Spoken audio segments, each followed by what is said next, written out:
Alors, ça a été annoncé, en tout cas l'initiative a été lancée le 10 juin et elle a été vraiment officialisée le lendemain. Et ça a été après la dissolution de l'Assemblée nationale par le président de la République. Énormément de personnalités de gauche donc qui viennent de plein de partis qui sont très différents, qui se détestent, ont réussi à s'allier, à trouver un accord. Donc c'était le 11 juin. Je vais vous mettre la vidéo par la suite. Mais voilà, je vous disais qu'on est en train d'assister à un moment qui est très particulier, qui est très intéressant dans l'histoire politique de France, parce qu'honnêtement je n'ai jamais vu ça et je ne m'y attendais pas. Et je pense que même Emmanuel Macron, malgré son esprit très stratégique lors de la dissolution, je ne pense pas qu'il s'attendait à ce que les partis de gauche qui sont vraiment qui se détestent, hein, le fait qu'ils aient réussi comme ça à mettre de côté leur querelle de chapelle, leur querelle idéologique, même si c'est plus partisan qu'idéologique, hein, toutes les disputes, tous les clashs qu'on a pu observer sur les réseaux sociaux entre des responsables politiques de gauche, entre des candidats, des personnalités, des députés, voilà. Mais c'est un peu comme la NUPES, mais puissance 1000. Là, le fait que Jordan Bardella, que la liste menée par Jordan Bardella aux élections européennes ait fait un tel score, ait fait une telle percée, ça leur a mis la puce à l'oreille. Ils se sont dit, oh, attention, il se passe un truc, il vaut mieux qu'on s'allie pour leur faire face. Et à côté de ça, on a, je vais peut-être y revenir plus tard, on a les centristes, un peu type Renaissance ou LR, qui sont pas trop d'accord, hein. Ils continuent à fustiger cette idée selon laquelle il y a les extrêmes et qu'il ne faut pas céder aux extrêmes. Bah, là, c'est un peu dommage, hein, parce que plus de la moitié des électeurs, ils ont déjà cédé aux extrêmes, comme ils le disent. On va y revenir plus tard. D'abord, on va commencer par cette vidéo, la vidéo d'annonce de ces personnalités-là, de ces partis. Le moment où ils ont annoncé leur alliance, ça va être l'occasion d'aborder les forces en présence de cette nouvelle union qui s'appelle le Nouveau Front Populaire. Alors, cette vidéo, elle est datée de 4 jours. C'est plus Front Populaire, c'est Nouveau Front Populaire. C'est comme ça que cette liste va s'appeler. D'accord sur le principe.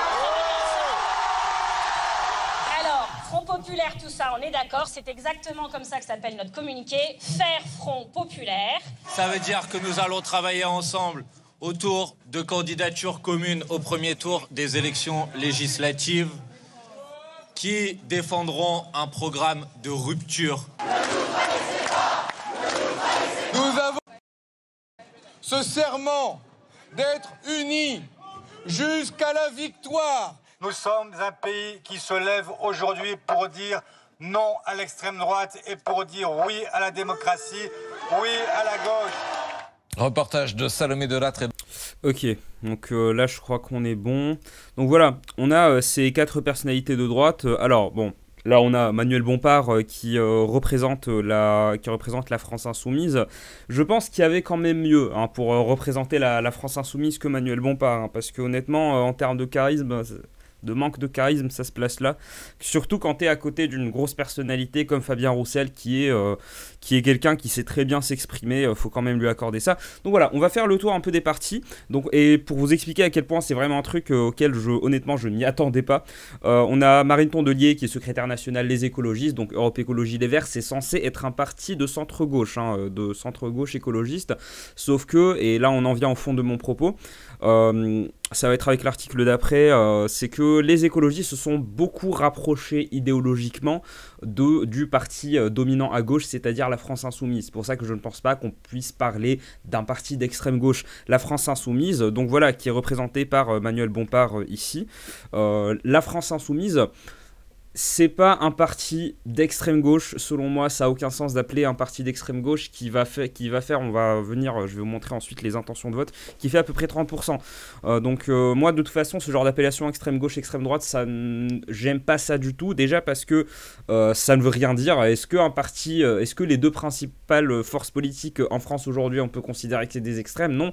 Mais surtout quand tu dis extrême quelque chose, typiquement quelqu'un qui appartient à la France Insoumise, je vais dire ouais t'es d'extrême gauche. Mais en fait, le fait de dire extrême, et ça je sais qu'on me l'a reproché, mais je vais quand même continuer à ne pas utiliser cette expression-là, le fait de dire extrême, c'est immédiatement péjoratif. En fait, quand tu dis extrême gauche ou extrême droite, nécessairement, tu te places en position d'antagoniste idéologique par rapport à ton interlocuteur. Donc c'est quelque chose que je n'aime pas utiliser, surtout que là, le Nouveau Front Populaire, ça n'a pas vraiment de sens de dire que c'est un parti d'extrême gauche, parce que même en admettant que la France Insoumise soit un parti d'extrême gauche, à côté de ça, on a quand même Europe Écologie Les Verts, qui sont un parti qui était censé être de centre-gauche, mais qui s'est rallié un peu aux positions de LFI. Certes, on a le Parti Socialiste, mais bon, je vous dis que ça sert à rien de parler d'extrême gauche, parce que déjà, ils vont sûrement faire un score qui est remarquable. La gauche peut gagner. La gauche, historiquement, la gauche a toujours été une source de surprise, donc ils peuvent gagner. Mais ça n'a pas trop de sens. Mais disons que les idées dominantes aujourd'hui à gauche, c'est des idées qui ont été prônées par la France Insoumise, mais même la France Insoumise, c'est pareil que ce que je vous disais par rapport au RN, c'est qu'elle s'est très largement modérée par rapport à ses premières positions, surtout en fait, le LFI de Mélenchon, il est très lentement en train de disparaître. De toute façon, Mélenchon, il est vieux, au bout d'un moment, il ne pourra plus faire de politique. Donc voilà. On a donc ces 4 principales formations. Donc à côté de ça, on a Olivier Faure, qui est secrétaire général, je crois, du Parti Socialiste. J'arrive jamais à retenir les noms de leur dénomination. On a Manuel Bompard et on a lui, je sais pas, peut-être qu'il représente Place Publique, je sais pas. Je suis une bille pour tout ce qui est parti de gauche.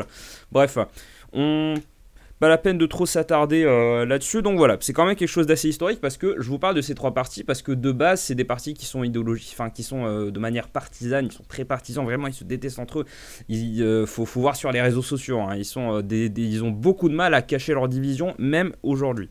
Alors, on va, j'arrive pas à enlever cette publicité.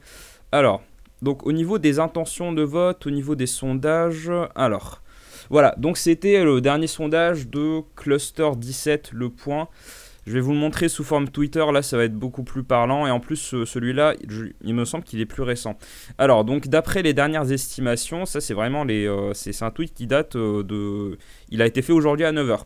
Donc, on a le RN qui gagnerait 225 sièges, le Nouveau Front Populaire qui en gagnerait 217, Renaissance qui aurait 90 sièges et LR qui aurait 45 sièges. Alors, on a parlé du potentiel, ça ne sert pas à grand chose d'en parler dans cette vidéo, mais LR vont potentiellement s'allier avec Renaissance. Donc Renaissance, pour ceux qui ne suivent pas nécessairement la politique, Renaissance c'est le parti d'Emmanuel Macron. Donc c'est le parti de la majorité présidentielle. Alors regardez quand même, regardez la partie jaune. Est-ce qu'on peut parler de majorité? Absolument pas. Absolument pas. Donc voilà. Ils vont sûrement, je pense que l'accord avec LR va se faire parce que les deux sont suffisamment centristes et modérés pour s'allier, et surtout ils ont à peu près le même discours par rapport au Nouveau Front Populaire et par rapport au Rassemblement National, c'est-à-dire cette idée que la France est en train de sombrer dans les extrêmes, qu'il ne faut surtout pas céder aux extrêmes comme si c'était une option, alors que non, aujourd'hui le vote utile à droite et à gauche c'est clairement le Rassemblement National et le Nouveau Front Populaire. Donc on risque complètement de se diriger vers un bipartisme Nouveau Front Populaire, Rassemblement National. Peut-être sur le moyen terme. Sur le long terme, je n'y crois pas, ça ne va pas tenir. Le Nouveau Front Populaire contient des formations politiques qui se détestent beaucoup trop pour que ça puisse réellement tenir dans la durée. Voilà, donc là au niveau des intentions de vote, on a une nette progression du Nouveau Front Populaire qui se mobilise énormément. Le RN n'a pas besoin de se mobiliser, il sait qu'il aura la majorité relative, mais le Nouveau Front Populaire est sérieusement en train de progresser, ce qui fait que, je sais pas vous, mais moi quand je regarde des émissions, je regarde des passages d'émissions, ils parlent de ça, par exemple sur Euronews, ils avaient parlé de Mélenchon, ils avaient dit la liste du déshonneur ou un truc comme ça, enfin je me rappelle plus. Alors, et justement, la bourgeoisie est en train de se chier dessus. Je rigole, c'est une manière un peu cynique de dire que dans les grands médias, dans les grands médias, les gens les journalistes, les pigistes et les éditorialistes, c'est pas qu'ils se chient dessus, excusez-moi pour la vulgarité, non, c'est juste que ils sont vraiment dans une position de paranoïa. Ils se disent oh mon dieu, on a le choix entre le fascisme et on a le choix entre l'Allemagne nazie et l'URSS, oh mon dieu, alors que non, c'est pas du tout ça. Enfin, les deux partis se sont très largement modérés par rapport à ce qu'ils étaient auparavant.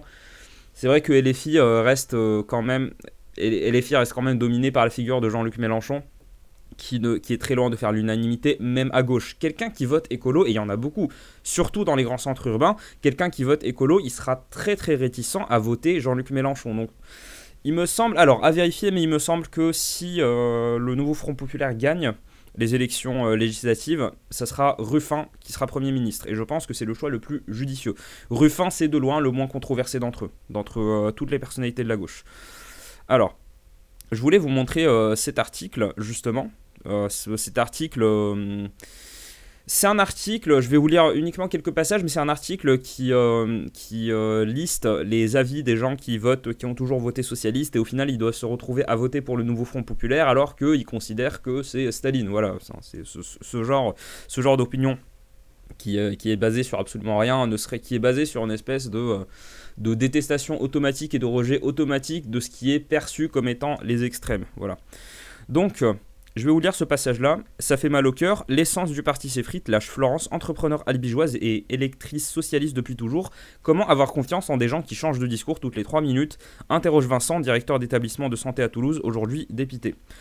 Alors pour eux, le problème n'est pas le principe d'une union à gauche, mais la présence de la France insoumise en son sein, et les filles enfreint complètement les valeurs socialistes, affirme Florence. Plus précisément, certains sympathisants retrouvent la ligne de Jean-Luc Mélenchon, au contraire d'un François Ruffin qui apparaît plus consensuel. Mélenchon, c'est du Trump, estime Vincent. Parmi les reproches aux leaders et LFI, communautarisme, complotisme, propos violents, soutien à des régimes autoritaires en Chine et en Russie, certains dénoncent également des propos qu'ils considèrent antisémites depuis les attaques du Hamas le 7 octobre.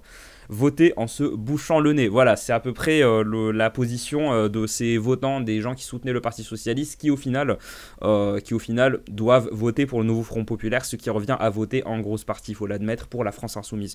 Mais en fait, parenthèse, c'est quelque chose que LR ne ferait jamais, ils l'ont très bien montré d'ailleurs, LR ne s'alliera jamais avec le Rassemblement National par opportunisme politique. Ciotti a essayé de le faire, ce qui nous a donné un moment d'anthologie de mèmes. On a eu Ciotti qui se barricade dans son bureau, on a eu Ciotti, le passage comme ça, on le voyait parler aux journalistes de sa fenêtre, enfin, c'était des moments incroyables, hein. Le gars, alors, je suis président, non t'es plus président, si je suis président, non t'es plus président, c'était hilarant, voilà, c'est quelque chose que LR ne ferait jamais. LR va même s'allier, j'en suis très confiant, avec la majorité, c'est-à-dire Macron. Donc... par rapport à, donc pour revenir à cet article-là, pour revenir à cette idée selon laquelle oh mon Dieu, c'est les extrêmes et tout. Alors, si on met de côté le fait que Mélenchon, sa personnalité est abrasive, qu'il a beaucoup de caractère, et qu'il a un caractère qui déplaît à beaucoup de gens, y compris des gens de gauche, en fait, c'est pas le plus important, puisque la gauche n'a pas été au pouvoir depuis très longtemps. Et je ne compte pas vraiment François Hollande, donc le dernier président PS qu'on a eu, je ne le compte pas vraiment comme étant un président de gauche, surtout dans les 2 dernières années et demie, donc la deuxième moitié de son mandat. Il a quand même opéré des réformes qui étaient très libérales, hein, très néolibérales, pardon, hein, tout ce qui est loi travail et tout, donc loi Macron, ce genre de choses. Donc voilà, la gauche, ça fait très longtemps qu'elle n'a pas réellement été au pouvoir, ce qui fait que bon, il y a des luttes partisanes, mais il n'y a pas vraiment de politique politicienne pure sur laquelle se baser. Il n'y a pas d'expérience de gauche sur laquelle se baser, ce qui fait que tous ces partis, en voyant le succès retentissant du Rassemblement National, en fait tous ces partis, ils ont un peu évolué dans cette même idée, cette idée selon laquelle d'après eux il faut rejeter absolument, il faut faire barrage au fascisme, la montée de l'extrême droite en France, ce genre d'idées très partisanes qui trouvent leur origine dans la montée de partis comme le RN et le fait que, encore une fois, la gauche n'a pas été au pouvoir pendant très longtemps. Je sais pas si je suis très clair, mais quand t'as pas été au pouvoir depuis très longtemps, bah au bout d'un moment t'as envie de tout faire pour prendre le pouvoir, pour éviter que le parti que tu n'aimes pas accède à l'Élysée, mais surtout ça fait que la gauche est plus idéologue, et ça explique le fait qu'ils se soient unis aussi rapidement. C'est qu'en fait la gauche elle est plus idéologue que politique, que politicienne quelque part, que gouvernante. La gauche n'a pas gouverné pendant très longtemps, hein. Donc 2012, bon, on va prendre 2010-2012, là ça fait 12 à 14 ans où la gauche n'a pas été au pouvoir. Donc voilà. De 2017, mais bon, au bout d'un moment, François Hollande, François Hollande, je le compte pas du tout comme étant quelqu'un. Je compte pas du tout comme étant quelqu'un de gauche. Il a même été désavoué. Par contre, il revient là. Alors, donc voilà. Depuis 2017, voire même d'après moi depuis bien avant. Je sais pas, la dernière fois on a vraiment eu un président de gauche en France, peut-être que c'était le premier mandat de Mitterrand, je ne sais pas. Donc voilà, mais en tout cas c'est cette gauche-là, c'est pas la gauche PS, c'est la gauche LFI, la gauche qui a évolué pour donner les partis de gauche aujourd'hui, donc de ELV à la France Insoumise, Place Publique, le parti de Glucksmann, tout ça. Bah en fait, toute cette gauche-là, elle a tellement évolué dans une espèce de grabi-boulga de délire partisan en essuyant échec sur échec sur échec qu'ils se sont dit au bout d'un moment on va y aller, il faut qu'on se mette tous d'accord, sinon on va jamais arriver au pouvoir. Voilà, c'est un peu l'antithèse de la stratégie du RN qui consiste à justement avoir tellement de succès que ils partent seuls et ils écartent les autres, y compris Reconquête et enfin, voilà. Non, il n'y a que ça, je crois. J'arrive pas à penser à un autre parti. Donc voilà. Il n'empêche que, voilà, on a eu ça. On a eu... je vais faire... La prochaine vidéo sera dédiée entièrement à ça. Mais le fait qu'il y ait des députés qui étaient écartés, alors que c'était des députés comme Alexis Corbière, comme d'autres, en fait, ils ont complètement été écartés des listes. C'est-à-dire qu'on va même pas les présenter. Et du coup, François Ruffin, il a fait ce tweet-là. Alors, merci, mais je ne vous ai demandé, donc un tweet pour réagir à sa propre investiture, je ne vous ai demandé aucune investiture, aucune autorisation, je ne suis pas passé sous les fourches claudines de votre bêtise, votre sectarisme. Vous préférez un homme qui frappe sa femme, auteur de violences conjugales, et des camarades qui ont l'impudence d'avoir un désaccord avec le grand chef. Notre démocratie mérite mieux. Alors... Je vais parler de ça dans la prochaine vidéo, mais François Ruffin a un petit peu les crocs parce que bon, il est investi et je pense même que c'est lui qu'on va mettre en avant comme Premier ministre si jamais le NFP arrive au pouvoir, arrive à remporter les élections législatives, mais par contre, voilà, il a un peu... Il exprime son désaccord par rapport au fait qu'il y a des candidatures qui n'ont pas été réinvesties. En fait, on a des députés qui... donc l'Assemblée nationale a été dissoute et à leur place, ils vont présenter des gens qui sortent... C'est pas des gens qui sortent de nulle part. Je vais revenir dans la prochaine vidéo. C'est pas des gens qui sortent de nulle part, mais... Et François Ruffin, voilà, d'après lui, c'est inacceptable de prendre Quatennens. Donc Quatennens, qui est député du Nord, c'est inexplicable... inexplicable de le prendre lui, sachant que lui, il a été condamné pour violence conjugale. Donc voilà, on va laisser ça de côté. Ça, c'est plus intéressant par contre. Législative 2024, François Hollande, candidat du Nouveau Front Populaire en Corrèze. Alors, je comprends pas que ça étonne. François Hollande, alors certes, moi, comme je vous le disais, je ne considère pas réellement comme étant quelqu'un de gauche, parce qu'il est complètement à l'antithèse de ce qu'est la gauche aujourd'hui. Mais par contre... François Hollande, il était député en Corrèze entre 88 et 93. Il a fait ses premiers succès nationaux en Corrèze, hein, et il est resté de 97 à 2012 de manière ininterrompue. Il était député de la Corrèze. Donc pourquoi est-ce que ça surprend? Je comprends pas. Les gens ils disent oh mon Dieu, franchement, c'est tout fou le camp. Ils vont même prendre François Hollande et François Hollande va se rallier avec des communistes. Ce genre de discours. Franchement, je comprends pas que ça étonne. Enfin, même moi, je le savais, et alors que moi, je suis pas un spécialiste de l'histoire électorale de chaque territoire. Donc voilà, il n'y a rien d'étonnant. Moi, je trouve quand même que c'est intéressant parce que bon, François Hollande, il n'a pas caché le fait qu'il aimerait bien refaire de la politique. Donc voilà, on verra ce que ça va donner. Moi, je suis quasi sûr qu'il va se faire élire. Il me semble que le député de la Corrèze actuel, c'est LR. Je crois, à vérifier. J'ai pas du tout vérifié cette information. Voilà. Donc, je crois qu'on est bon. Donc là, on a bien fait le tour de toute cette situation, du fait que, voilà, faut que vous me disiez ce que vous pensez, parce que bon, je pense que les réponses seront, vu que j'essaie d'être assez partisan sur ma chaîne, je pense que les réponses seront assez variées. Dites-moi ce que vous en pensez. Est-ce que vous seriez prêt à soutenir le Nouveau Front Populaire en partant du principe qu'il y a de grandes chances que ça soit Mélenchon qui présente, ou alors s'ils sont pas débiles, ils vont présenter quelqu'un d'autre. Ils vont soit présenter quelqu'un qui vient pas de nulle part, qui a sa petite expérience mais qui n'a jamais occupé de mandat national, ou alors le choix de la stabilité. Je pense le meilleur choix, ça va être Ruffin. Donc dites-moi ce que vous en pensez. Est-ce que vous seriez prêt à voter en tant qu'électeur de gauche? Et sinon, si vous ne les aimez pas, dites-moi pour qui vous auriez voté. Il y a même des gens qui voteront pour Nathalie Arthaud. Donc Nathalie Arthaud, c'est Lutte ouvrière, pardon, c'est Lutte ouvrière. Et Nathalie Arthaud ne s'est pas ralliée Contrairement à des groupes encore plus extrêmes qu'elles qui sont ralliés au Nouveau Front populaire. Je compte notamment certaines organisations antifascistes, donc des antifas qui privilégient l'action directe, donc à la place de parler aux gens, ils vont aller casser la gueule aux gens qui ne sont pas d'accord avec eux. Bah, ce genre de groupes qui se sont alliés au NFP, ils ont appelé à voter pour eux, et pourtant Nathalie Arthaud crache complètement sur le Nouveau Front populaire, parce que là c'est vraiment le moment où on a eu, c'est vraiment on va dire le point où les dissensions idéologiques et partisanes sont beaucoup trop intenses pour envisager une quelconque alliance. Nathalie Arthaud a répondu littéralement. Ils ont fait un communiqué pour répondre pour dire ok, on va aller aux manifs avec vous, mais par contre on va pas vous soutenir parce que ce qu'il faut à la France, c'est un régime communiste révolutionnaire. Voilà. Et il y a quelques années d'ailleurs, en bannière sur leur site Lutte ouvrière, bah, ils avaient Lénine, un des plus grands criminels de guerre de gauche entre guillemets. Voilà, dites-moi ce que vous en pensez. Donc on a fait un petit peu le tour de cette question. Moi je pense que plus les jours passent, plus la gauche enchaîne les succès en termes d'alliance, en termes de communication, plus il risque vraiment de gagner, parce que les sondages se trompent très souvent, hein. Faut vraiment faire attention, hein. Les sondages, alors certes, ils avaient bien prévu le fait que Macron allait devenir président, mais par contre, ils n'avaient pas prévu la victoire ou alors semi-victoire du Rassemblement national lors des avant-dernières élections européennes, donc celle en 2019. Il faut quand même faire attention. Le cas le plus extrême, c'est Trump, qui était placé en seconde position par la quasi-totalité des organisations qui faisaient des sondages sur les élections américaines. Donc il faut quand même se méfier. Je pense que la gauche risque vraiment de gagner. Là, on a quand même une grosse coalition. On va voir ce qui va arriver.